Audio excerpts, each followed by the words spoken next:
Hi friends, welcome to Booms Tamil. வாங்க, இன்றைக்கி நம்ம ஒரு கருவேப்பிலை துவையல் தாங்க பார்க்க போகிறோம். ரொம்ப சூப்பராக இருக்கும். சூடான சாதத்தில் நெய்யோ அல்லது நல்லெண்ணெய்யோ ஊற்றி பிசைஞ்சிட்டு சாப்பிட்டோம்னா ரொம்ப சூப்பராக இருக்கும். இல்லை தோசைக்கு, இட்லிக்கு இந்த மாதிரியும் எக்ஸ்ட்ராவாக செகண்ட் சட்னியாக நம்ம வச்சு நம்ம தாராளமாக சாப்பிட்லாம். ரொம்ப நல்லாயிருக்கும். இப்போ வாங்க, இதை ஃபஸ்ட்டு எப்படி பண்ணலாம் அப்படின்னு பார்க்கலாம். நல்ல ஒரு கைப்பிடி அளவுக்கு இறுக்கி பிடிச்சாலும் ஒரு கைப்பிடி வர அளவுக்கு கருவேப்பிலை எடுத்து நல்லா கழுவி எடுத்துகிட்ருக்கேன். இப்போது ஒரு வானலியை, ட்ரையான வானலியை சூடாக்கிக்கிட்டு ஒரு கைப்பிடி அளவுக்கு கடலப்பருப்பு போட்டுக்கிறேன்.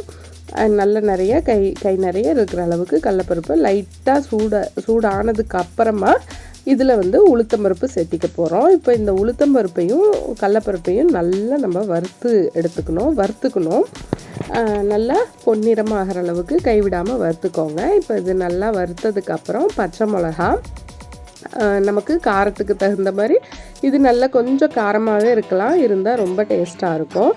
இப்போ இதுக்கப்புறமா இதில் புளி, நல்லா ஒரு எலுமிச்சம்பழம் அளவுக்கு நம்ம புளி சேர்த்திக்கலாம். இப்போ இந்த புளியும் சேர்த்திட்டு இப்போ இந்த இடத்துல நம்ம கருவேப்பிலையை நம்ம இந்த சட்னி இன்றைக்கே காலி பண்ணிடுவோம், இந்த துவையலை நம்ம இன்றைக்கே யூஸ் பண்ணி காலி பண்ணிடுவோம் அப்படிங்கிற மாதிரி இருந்தால் நீங்கள் அடுப்பை இப்பயே ஆஃப் பண்ணிடுங்க. இந்த கருவேப்பிலையை பச்சையாகவே அந்த வானலியோட சூடு மட்டுமே இருந்தாவே ரொம்ப சூப்பராக இருக்கும்.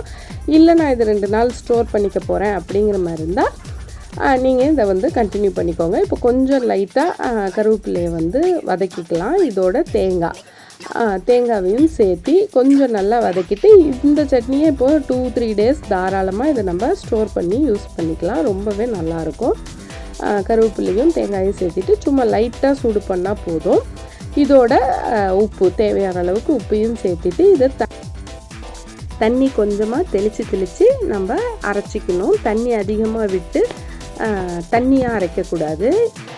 இப்போ உங்களுக்கு இந்த சட்னி ரொம்ப பிடிச்சிருக்கும் அப்படின்னு நினைக்கிறேன். இப்போ பாருங்கள், அரைச்சி எடுத்ததுக்கப்புறம் இந்த மாதிரி இருக்குது. உங்களுக்கு இந்த சட்னி ரொம்ப பிடிச்சிருக்கும்னு நினைக்கிறேன். நம்ம சேனலை இதுதான் முதல் முறை பார்க்குறதா இருந்தால் மறக்காமல் சப்ஸ்கிரைப் பண்ணிக்கோங்க.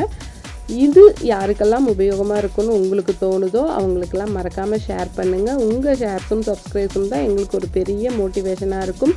யாராச்சும் 2 பேருக்காவது ஷேர் பண்ணி எங்களுக்கு சப்போர்ட் பண்ணுங்கள். இதே மாதிரி உபயோகமான அடுத்த வீடியோவில் சந்திப்போம். பாய்.